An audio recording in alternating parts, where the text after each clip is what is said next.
Let me tell you about the 80s. The two most dangerous things in the 80s were going to summer camp and playing a prank on someone, and the movie we're talking about today has both. I'm Gory B Movie, this is Brewster the Pup Dog, and today we're going to be giving you all the gory details on the 1981 slasher, The Burning.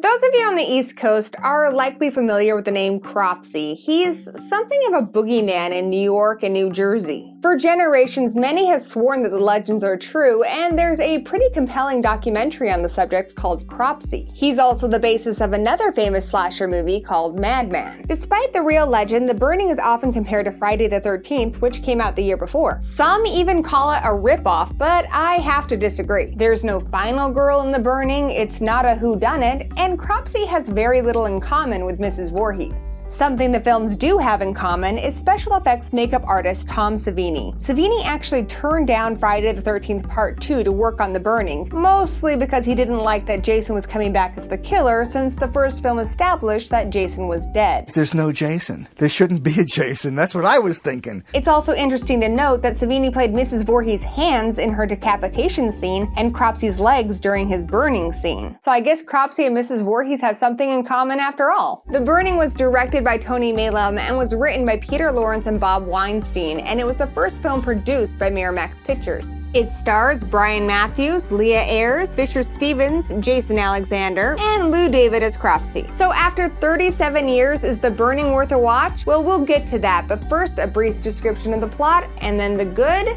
the bad, and the gory. Oh, and spoilers? There will be. The Burning opens with a handful of boys at a summer camp pranking the cantankerous drunk janitor, Cropsey. And because this is a horror movie, the prank goes horribly wrong. The boys sneak into Cropsey's bunk and leave a human skull covered in worms with burning candles for eyes. Their plan was to scare him, and it worked. Cropsey wakes up screaming and knocks the skull over. The candles reach a gas can, and Cropsey is engulfed in flames. Cropsey survives, but he is horribly burned. He spends the next 5 years in the hospital, and when he's released, he returns to the camp looking for revenge. He doesn't care that these are all new kids that had nothing to do with him being burned, which makes it all the more awful when these kids start getting hacked up since they don't see it coming and they did nothing to deserve Cropsey's vengeance. My guess is that Cropsey has lost his mind and he doesn't care. He's just walking around with a big old murder boner, and anyone who crosses his path is liable to be his next victim. Except for you. And Cropsey's weapon of choice? A pair of gardening shears, or really any kind of scissors that are handy. This is why Danny prefers to call the movie Sheer Terror. Sheer terror, guys. Sheer terror.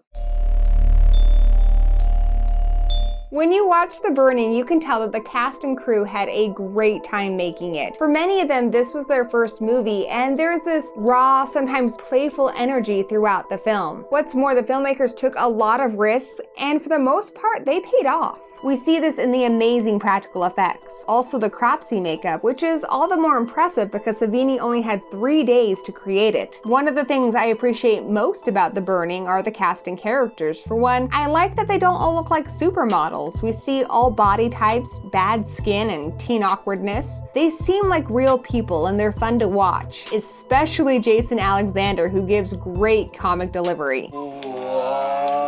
God bless her mom and dad. There are also loads of jokes, pranks, and hijinks to keep you entertained. It's a long wait before the killing starts, but the characters are so likable and entertaining that the wait is barely noticeable, which makes for good pacing throughout the film. These are characters worth rooting for, and holding off the killing until halfway through the movie makes it easy to understand why they stay at the camp. They have no reason to believe that they're in danger, and then when they do find out that they're in danger, they're smart and they persevere. They even build a raft. The only exceptions to this fun-loving group are Eddie and Glazer, two assholes that don't seem to understand that no means no. And unlike in many slasher movies from the 80s, the characters are not punished for having sex. In fact, The Burning defies all the rules for surviving a horror movie. Characters are killed off whether they smoke, have sex, or are perfectly nice kids. Meanwhile, there are characters that enjoy spying on girls in the shower, and others involved in the prank that disfigure disfigured Cropsey that survived the movie. There are also a couple of scenes where everyone is gathered around a campfire to hear the tales of the legendary killer that stalks their camp. Now, this has become a bit of a cliche, but The Burning gets away with it because the legend of Cropsey really has been told around campfires for generations. There's also a nice little callback to this at the end of the movie, where we see a new group of campers sharing the same story of Cropsey we heard at the start, showing that the legend lives on.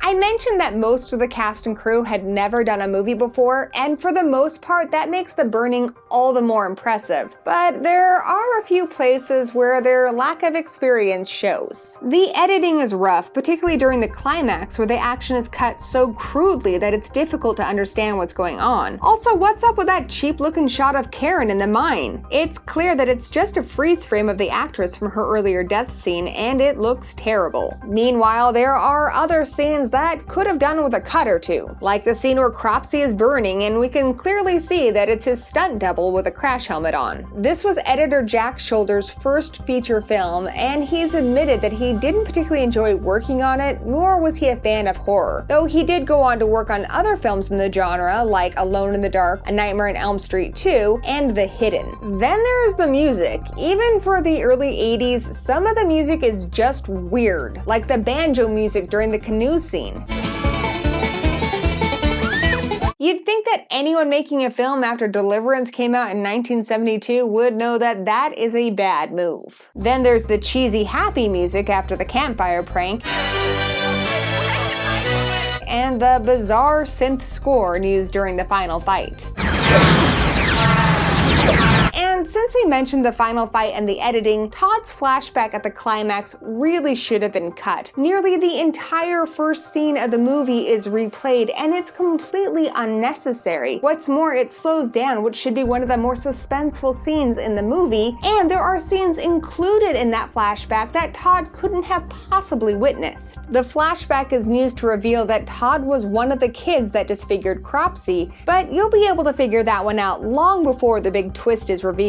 Time spent showing us footage we've already seen would have been better spent adding more action, suspense, and scares to that final fight. Now, the ending was originally supposed to be shot in a cave, but it was changed to a mine when the cave was determined to be too dangerous to shoot in. It suffered a collapse and it was full of bats. But I wonder if they had been able to use that cave, if it would have added some atmosphere to that final scene, which felt largely anticlimactic. I also would have liked to see more Cropsey in the movie. There's almost no backstory on him, which makes him mysterious for sure, but also not as well developed as some of the big horror icons of the 80s that we know and love. The lack of story development also left me with some burning questions. Like, why does Cropsey kill the prostitute? And why does this lady of the night freak out at seeing a man with his face covered? Maybe he just wanted anonymity. And yes, the director has admitted that he just wanted a kill at the start of the film, but I would have rather seen him come up with something better, like Cropsey tracking down one of the pranksters that disfigured him at the start of the movie. Those guys just got away with it. What did the hooker do? Girl's just trying to earn a living. Why do the kids use a sword to scare their friends during the campfire scene when the counselor just said that Cropsey used shears? And where was Cropsey hiding when he killed Glazer? It looks like he was hiding under the blanket with Sally, but how could Glazer miss that? Cropsey would be terrible at hide and seek. And now I have 2 dogs. Rocky got jealous. I have too many dogs. Now, I mentioned that there's a huge wait between that first kill and all of the camp kills, but once Cropsey starts hacking up teenagers, he more than makes up for lost time. There are back-to-back kills for most of the third act, including a pretty epic raft massacre where Cropsey makes a grand entrance, rising up out of the canoe and taking out 5 campers at once. Despite all the cutaways, the gore looks great, particularly Eddie finally getting his comeuppance with a blade through the throat and Woodstock getting his fingers lopped off. Though I gotta say, my favorite death in the movie is Glazer's. There's a great point of view shot where Cropsey lifts Glazer up and pins him to a tree before ripping out the shears and letting Glazer's corpse fall to the ground. Altogether, there are 10 kills, and the film is rated R, so they're pretty gruesome. In fact, The Burning was one of the first films to land on the UK's Video Nasty list. Savini's effects mastery really shines in The Burning. The kills are believable and the blood looks real. I will say that there isn't a lot of diversity in the kills. they're all done with scissors, and most of them happen at the camp just before sunset. Cropsey does mix it up for the final fight though, when he pulls out a freaking flamethrower. Flamethrowers, they're like fine china, reserved only for special occasions. And this is a slasher film, so let's talk about the nudity. Throughout this movie, most of the cast is running around in short shorts, panties, no bras, and bathing suits. There are 2 pairs of boobs, including full frontal on Karen walking around in the cold for 5 minutes. We also see some bare man ass and 1 awkward sex scene.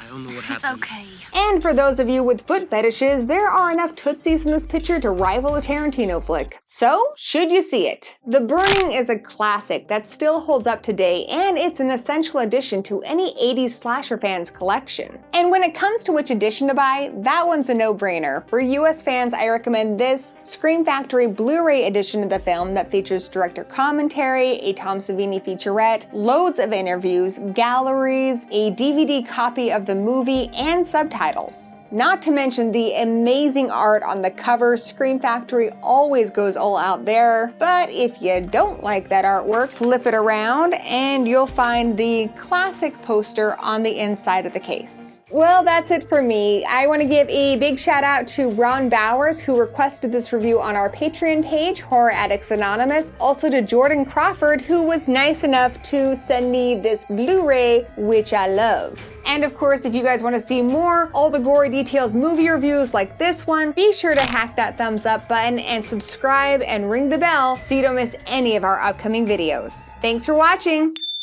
You know who Cropsey is? Who is Cropsey? I'm numbing you. I'm gonna numb your face. Arm. Why are you so cute and distracting? I'm not getting anything done now.